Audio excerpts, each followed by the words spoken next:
What is up, Wichita? We are back with another episode of Coffee Break the Podcast. I am your host, Officer Chad Ditch, but I'm here with my co-host, Officer Trevor Macy. What is up, bro? How are you? I'm blessed. I'm too blessed to be stressed and too anointed to be disappointed. I found myself thinking that in my head this weekend. Yeah. That you were too blessed to be stressed? Just that whole saying? Too anointed to be disappointed. Yeah. I think I heard that from you, and every once in a while it just pops into my head randomly. You know? So, thank you for that little You're welcome, bro. life nugget. You're welcome. You're welcome. You have a good weekend? I did.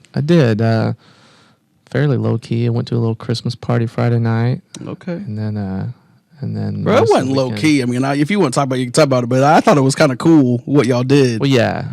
You know? It was a Las Vegas themed murder mystery party. Right. And I was an Elvis impersonator. Bro. So. Hence the shaving. Yeah, of the mustache is gone. Elvis famously did not have a mustache. Yeah. So that would have been a little awkward. I had to go. Yeah, Elvis with the mustache would have been kind of weird. I guess I could have kept it and just made something up. But no, that's how dedicated you were to I the murder mystery. I commit to my roles. So let's just say there's 10 people at this murder mystery. Mm-hmm. How many of the 10 were completely committed to their roles?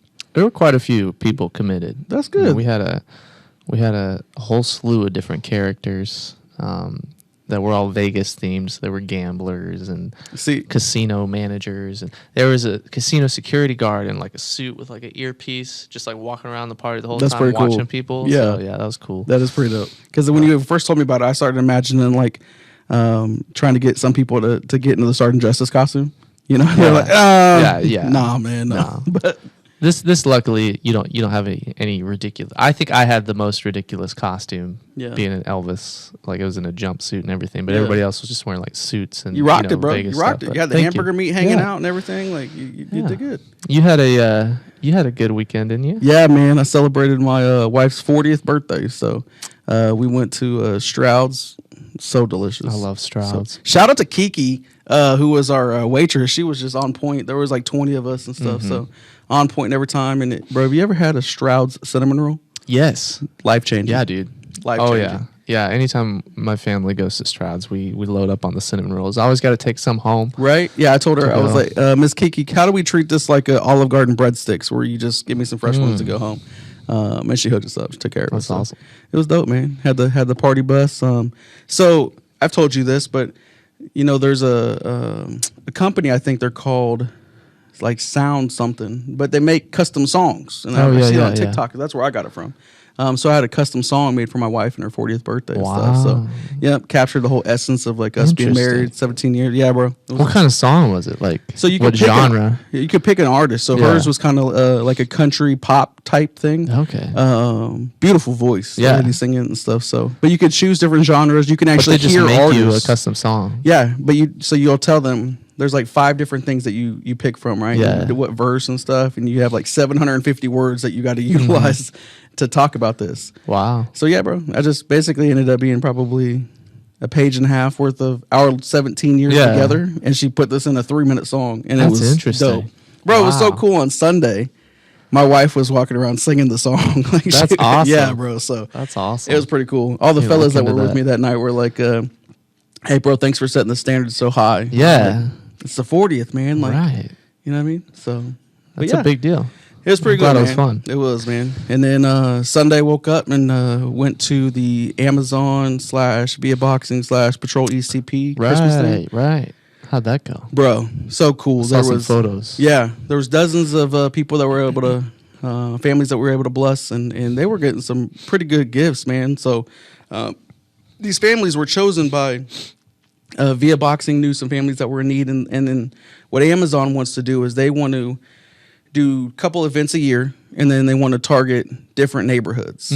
So then you'll go to these elementary schools or middle schools in the neighborhood and say, okay, what families do you guys know of that need some assistance? Right. And then Amazon, you know, with those packages that either are returned or something like, or you know, they're something goes on. There's not broken items by any means. Instead of just destroying those, Amazon's like, why don't we give them out? Yeah, that makes sense. Yeah, and then David Cruz used to be on this department. He's now an employee of Amazon. Right. He set this up, man, and talked to the people up there, and then so it was cool. It was pretty dope, man. That's awesome. Look forward to more of that, hopefully. Yeah, man. It was really cool. So Chief was out there and he had got to sit there and talk to people and take some photos, and then he went out to Sergeant Kimball's event too. So nice, very busy man this week. So yeah, he was obviously, so. yeah, he's got a lot going on. Yeah, man, it's good to see everybody out at all this stuff. We got a lot of stuff happening this month, bro, and so it's the holiday season, yeah, man. And that's nonstop. Yeah. Speaking of the holiday season, I told you community Patrol East community words difficult. It's Monday. It's okay. Yeah, it's okay. Patrol East CP. Yeah, their boss, he's here today. Oh, perfect. Yes. So we've had McElwain on the show. We've had Larison on the show, and Stewie. And I think that's it from Patrol ECP. But now we got their boss. We got their boss. We've had West CP on here, and we got their boss. So there's a trend. I like it. Y'all better watch out. But anyway, let's get the man. We got Lieutenant Chris Henderson in the building, and we'll take a break and get him in here. We'll be right back. Let's get him on.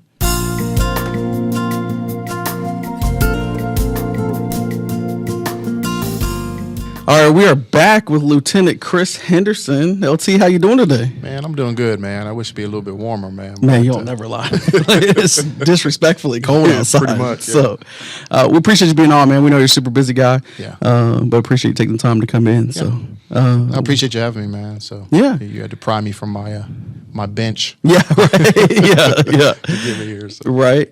Well, we ask the same question to every member of the podcast that comes in and stuff, and don't feel we won't be offended. I did that last week. Yeah. But have you seen the podcast? I've seen 2 of them. Okay. 2 of them. So I watched the one with Officer Blake McElwain. You had him on the show. So I watched the one with the chief too as well. Okay. So there those you are go. the only ones that I've watched. Hey. So. Totally good episodes. Yeah, really good episodes. Yeah, they were good.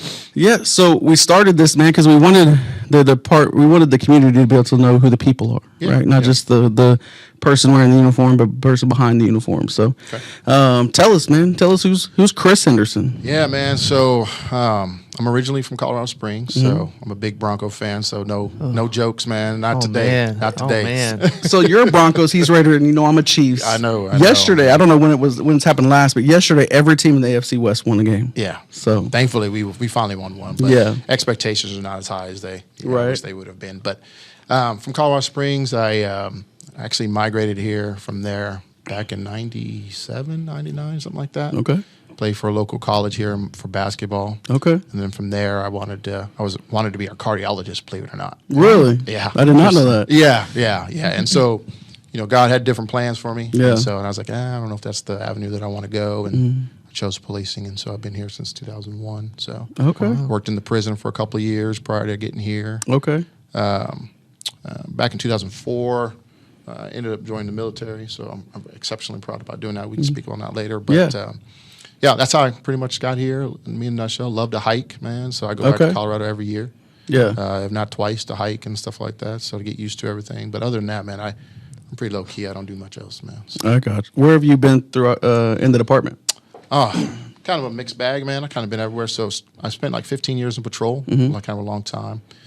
From there, got promoted to detective. Worked in DV sex crimes. That's how I learned how to become a detective. Was cutting my teeth in that particular section, just because you learn so much. So busy, caseload, and then you just learn so much about how to be a detective in terms of that. And then spent some about 2.5 years in special investigations. Okay. Got promoted to sergeant, and then I went to served in our community response team, where you and I worked together for about 2 years, I think, in that, and then been in community policing for almost the last 2 years. Yeah. So. I think February hit my 2-year mark. So it's kind of a mixed bag, man. So I spent some time as a training academy officer for a little bit, as you well know. Yeah.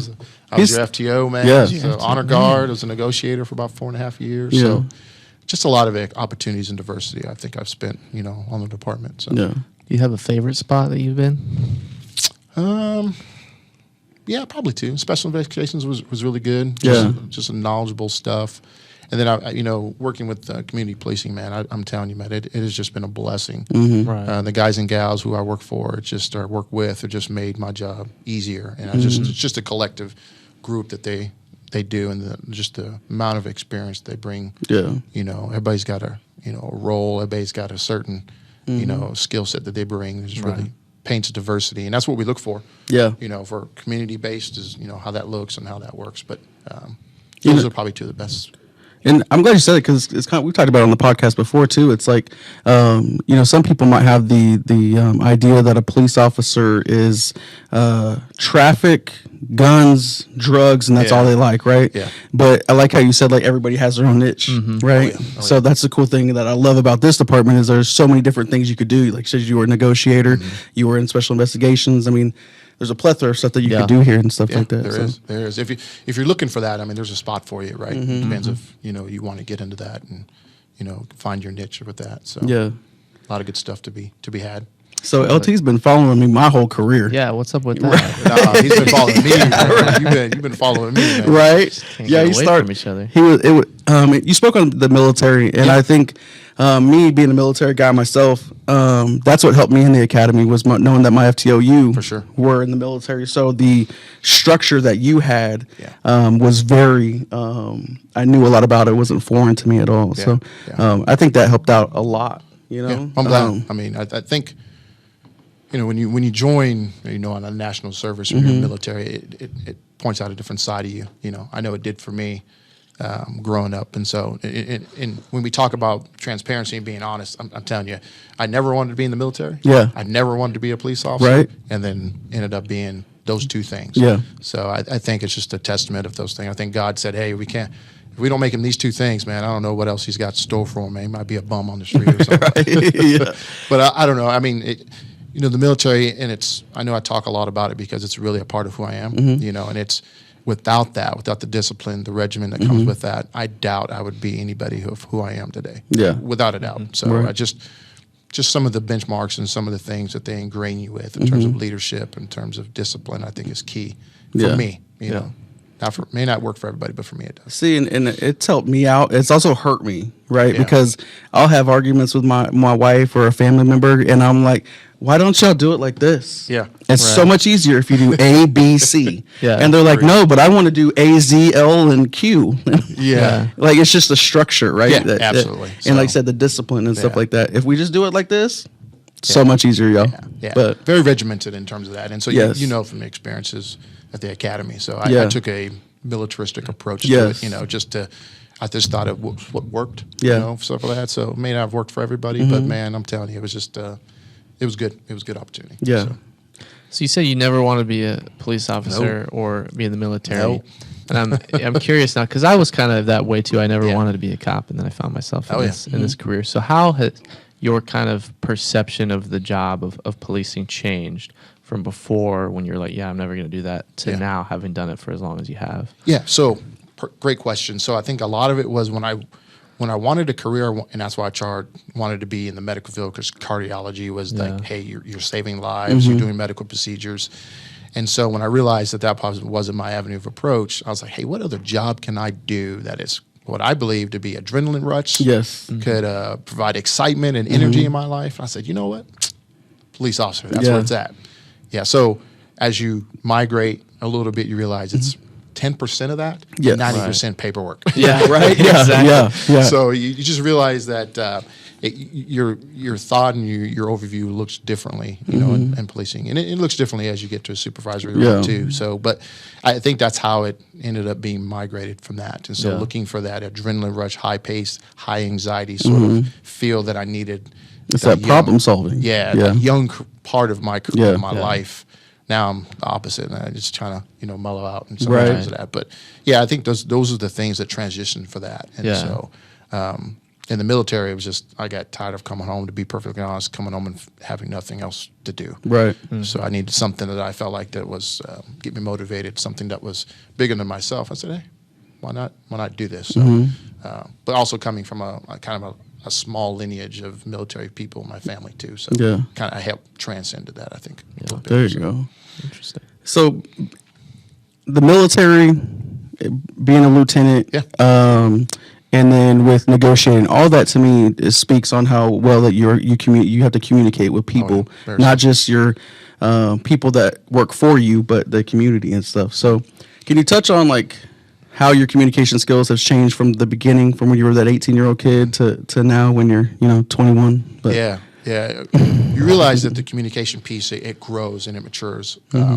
I would say from a crisis management standpoint, your communication style is different than would be just if the three of us here talking on this panel. But I think communication wise, you just have to have a reflective voice of everybody. And maybe I'm coming from a community policing aspect of it, but you really have to speak in, kind of overarching principle, and not just for yourself maybe, but maybe for the entirety of, a group of people. Maybe it's for a team, maybe it's for a unit. But I think where my perspective has really grown was into speaking on behalf of the community and how that looks like and how that represents and stuff like that. Especially being a minority on a department, right? I mean, you can't lose that part of it too, being able to speak on that and to touch certain people in terms of that perspective. So I think communication is big, always has been, probably will always be big. Yeah, I think that's the way of solving problems and getting things done. Most definitely, for sure.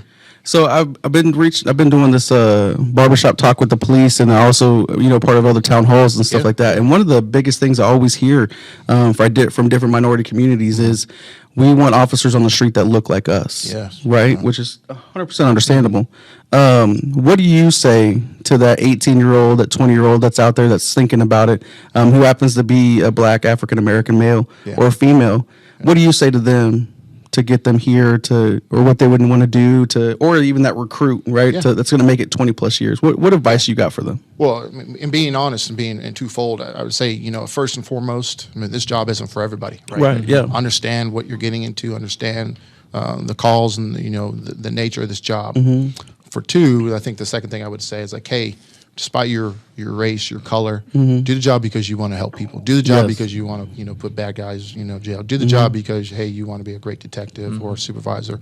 Do it for those reasons. So to the 18-year-old kid, if I were to rewind myself and put myself in that position too, what would I want a police officer to say to me? Yeah. And I think in those cases, like, hey, just be honest. Tell me what I'm signing up for, and tell me what I need to do. What are the incentives, right? Yeah. A lot of people don't talk about incentives. Talk about pay. Talk about how it reflects. But what's really, really key, and I've always bought into this, and it's not just lip service, is you have to have a department. You have to have a department that is reflective of your community. Yeah. You have to. Yeah. How do you create buy-in? How you create that is having people in the department that can see the other side of things where a lot of people can't go. Yeah. And I think that's key. And so that is one of the benefits that I think that I've had in community policing, being able to reach out and being on certain panels and talking with people and just being engaging with community members. I think that's key. And I think that trends into the 18, 19, 22, maybe even 35-year-olds who decide, hey, this is the job that I want to do, and go forward with that. So you got to have that. Without that, I mean, it's tough to reach certain pockets of the community because you have to have a certain understanding of that. So. Well, and we talk about too, like the benefits and stuff, right? Yeah. Obviously, we have great eye care. I mean, I don't know if y'all, but we got great eye care. Y'all need it, right? But when you look at, when you about ready to retire and stuff like that, you start thinking about medical and how much that might cost for your family and stuff. But even now, like medical is expensive if you're not working for the right department or the right organization. And our medical is pretty good, pretty inexpensive and stuff. So that's one thing. If you were out there, you need a family that you're taking care of and everything like that. I mean, that's a big thing. And then it said pay is pretty good. Hopefully, wish it could be a little bit better, but but but no, man. I've really appreciated everything throughout my career. I mean, we probably worked together 5 years, and I've been on 7. So, I mean, you make it easy to work for, man. I'm telling you, the men and women that I've had the opportunity to work with in the last couple of years, and even, whether it be community policing or patrol, man, they're just a great group of folks, right? And so you take this uniform off, they're outstanding and they're good people. Yeah. And that's what we need. Yeah. Need more of. Yeah. Not only on this department, but in this world. Yeah. Too, so. Yeah. And I've been to a lot of community events recently, and then you've been a part of a few of them as well. As cops, we all want to chase the bad guy. We all want to get in the foot chase or whatever, get the big dope arrest and everything like that. But I've never seen where all of us, when we come together, no matter what our niche is, when we can help kids and provide gifts and stuff to families, man, like everybody's like, that was worth it. That was worth it. Everything I've done, that's worth it right there. So, yeah, you might, with the shop of the cop advance and just other things that we have done that really doesn't get a lot of notoriety that we've seen, as an agency that we do for community members is big. Yeah. I mean, the feeling you get afterwards, it's a humbling experience, right? And so to be able to do good for families and be able to provide for them is important, right? That is the page 2 of policing, outside the scope of what you talked about of, putting bad guys in jail. It's the page 2 of it. So that I like to think of. Yeah. But it's all for good causes, man. So at the end of the day, so. Most definitely. So on this podcast, we play a game called One Has to Go. Okay. So we got 4 things that we choose from, and you got to choose one that never existed. So being a military man, we got some military movies. Okay. Oh my goodness gracious! So you got Annapolis. For everybody looking at Annapolis, that is not Lieutenant on the screen. It is not. It is not. That's Tyrese. So you got the resemblance. Yeah, right. Yeah. You got Top Gun, American Sniper, and GI Jane. Okay. Which one are you going to get rid of forever? Never existed. If it had never existed. Yeah. I mean, Annapolis probably. Really? All my Navy constituents are going to hate me. Man, I'm telling you right I'm now. not going to lie. That's what I put it there. Exactly. But I'm telling you, Top Gun, epic. Yeah. Whether or not you like Tom Cruise or not, man, that is an epic movie in terms of that. So that's a legendary. American Sniper, man, I think that tells a story of today's military to an extent. Yeah. It is a good portrait, a good picture of a certain actions of a guy. Yeah. And then G.I.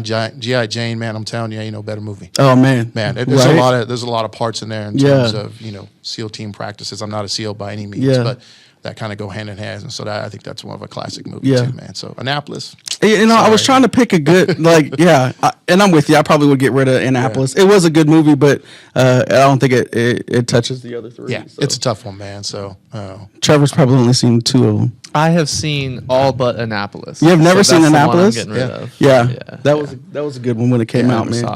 They're all good, man. But I'm telling you, they had to be compared, man. When did Annapolis come out? Oh man, I was in the military, so probably early mid 2000s, probably.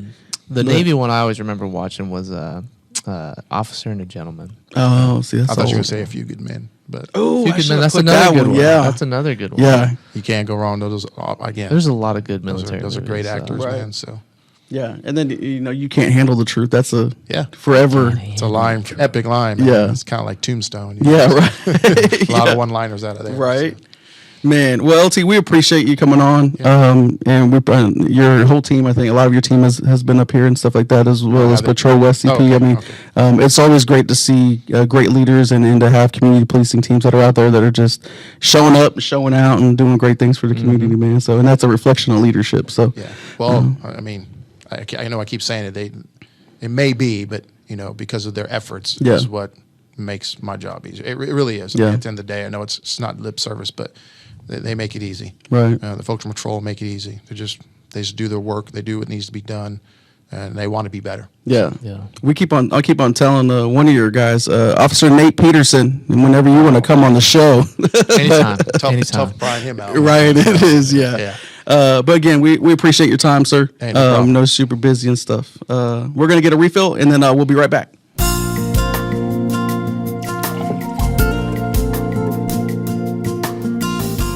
Well, that was Lieutenant Chris Henderson. That was. Bro, that dude has been following me around. I don't care what he says. What's the deal? There's some sort of that's just my aura, man. I think he just wants to be around me. I'm surprised he didn't come join the PIO unit. I mean, you never know. Maybe he'll be the next XO or something like that. Ooh, interesting. You Maybe. never know. Maybe. But no. Great dude, military dude. I think he's been doing that for 18 plus years, I think, as well. So cool. That's some dedicated service right there. Yeah. So, not only giving back to your community, but giving back to your nation. So pretty dope, man. Pretty dope. So I'm glad he came on the podcast. Yeah. You've met him before though? Oh yeah. We met several times. We were at I was at the shop with a cop last weekend, and he was there, so got to chat out there. And that's when he told me that he was going to be on the podcast. He said that. Yeah, that you talked him into doing it. Yeah, man, he's been on the books for a couple weeks, so that was kind of cool. Yeah, I remember you booked him a while ago. Yeah, so I feel bad because we had to keep moving stuff. We had to move times and stuff around because we have the annual awards. Yeah, today here in like 30 minutes. So, but you gotta get ready for that. That's gonna be kind of cool. So I'm excited. We'll have pictures of that on Facebook. Speaking of Facebook, make sure you're following us on there for the latest updates from the Wichita Police Department. We post news releases up there all the time, pictures of events we're going to, things we're doing. It's really the best way to stay in the loop. Yeah. As far as what the department's doing. Twitter as well. Yes. Follow us on Twitter. And if you'd like us to answer questions on the podcast, we're happy to. You just got to ask them. Yes. We haven't had any questions recently. I know. But we are having views. I know people are watching. People are watching. Yeah. They're just not curious. Yeah. You know, it's cool too. Like as a public information officer, it's our job to, stay up to date on trends and everything that are going on as far as how to, be more transparent or different things that, to help bring in some recruits, things of that sort. Right. So I watch other departments' Facebook pages, man, and I still think, not being biased by any means, we have a great Facebook page. We put the good, the bad, the ugly. We put everything on there. Yeah. And that's why we always say, like if you want to know information about the police department, you come to our socials and we'll tell you. Absolutely. Because that's how we are. Yeah. And if you're looking for something and it's not on there, just call us. Yeah. What other departments going podcasts? Yeah, I don't know. I don't watch a lot of podcasts or listen. Yeah. To many podcasts, I guess. I should start. Yeah. I should start. I've just never really been a podcast guy. See, one of the podcasts, I like watching them too when they do that, when they have them on YouTube. The It's Needed podcast is ran by 2 community policing officers throughout the country, and it also has a civilian on there as well, who's he's their Trevor Macy. He's their video editor and everything mixed with Tyler and Nolan kind of thing. Right. But they talk about current events that are going on and stuff like that. Now theirs isn't associated to a police department. Okay, so it's not like an official police department. But both of them are police officers. So. That's cool. Yeah, I've seen a lot of officers that do podcasts off duty. Yeah. I think there's one even called the Off Duty Podcast. Really? Yeah. See, there's one dude in Miami. He does one as well, and that dude's got like 50,000 followers. Yeah. So it's pretty dope, man. Yeah, it's interesting. So, how many podcast episodes have we done now? I will say we started April 4th or April 6th. So we're coming up on almost a whole year. Yeah, man. In a few months. Yeah. So I think that's pretty dope. How do you feel about that? I like it, man. I like it. It's one thing that we're dedicated to, and every week, it's cool. We're starting to transition to where officers are wanting to be on and stuff like that. So yeah, as far as not just leadership in the department and stuff. Right. So they're seeing what it's all about. Yeah, and they want to be a part of it. Yeah, which is cool. I think I want us to transfer and do another remote at the academy. Ooh. And get a recruit because our recruits are about to graduate. We should do one from EVOC. Ooh, like behind the back seat. Just because I want an excuse to go do EVOC again. Right. So, but I think that'd be cool. I liked when we did the mounted and we did the remote hats. And cowboy hats. That was pretty dope. Cowboy hat. I know it's probably still in your back seat. It is still in my back seat. I haven't had a reason to wear a cowboy hat since then. We'll just get gussied up one day and go to Cowtown and right. So next week. It'll be over past Christmas. You got any holiday plans or anything like that? Wait, today's the first day of Hanukkah, isn't it? Yeah, I think so. Didn't you tell me that last week? I believe it is. Hold on. Okay. Let me check my calendar because it's on here. Yes, first day of Hanukkah. There you go. But no, this weekend, I'm going to go hang out with my dad. Christmas Eve, do our Christmas there. Christmas morning, pretty low-key. Most of my family's going to be down in Texas. Okay. So we're doing Christmas with them when they come back on New Year's Eve. So. See, my mom and sister and possibly my brother, don't know yet. They're coming into town Friday. Oh, nice. And we're going to have our Christmas and everything then. So it's going to be cool because we're doing something different this year. Like my mom's dream has always been to have all of our babies together and stuff like that. And through over the years, it's been just difficult with times and stuff like that. But we're going to do go get the groceries all together, come back, cook it, chill, be in our pajamas, just cooking and having conversations. Awesome. So I'm excited, man. I'm excited. So, and then my wife and my mom have started a tradition with eggnog over the last couple of years. Like they just drink their favorite eggnog together and stuff. So good. I'm gonna have to go get some. I'm gonna have to try it again, bro. It's been a long time since I had it. I didn't like it when I was younger, but now that I'm older, see, and that's but I can't drink too much of it because it's really rich. Really? And it just what's it taste like? Like, is there something I could judge it off of? I don't know how you would. Because I'm thinking like a thick horchata kind of thing. Yeah, or so when you eat like a bowl of Cinnamon Toast Crunch and you drink the milk after. You got me right there. If that's what it's like. Yeah. Seriously? Like the milk after that. Yeah. Okay. Yeah. That's what I would compare it to. Okay. It's real sweet. There's that cinnamon. That's a really high standard. Like you a just put up here. I don't think. Oh no, I mean, because that's call me out if horchata. I'm wrong, but Yeah. I feel like that's the closest thing I can. Okay, well now I'm excited. Related Maybe to. I need to go get more eggnog. It's like a because- sweet, milky, but it's a little bit thicker. Okay. Too. It's just like You know, I don't have some of that cinnamon toast crunch dust in Oh, my yeah? cabinet. Just I might sprinkle that on squirrel. top. Oof. Okay. Oof. All right. Well, Now I'm until next week, Wichita, happy holidays, man. Happy holidays. We hope y'all stay safe. Yes. But yeah, man, we're looking forward to everybody coming back, and next week we'll be back at it, man. So until Sounds then, good. peace. Bye.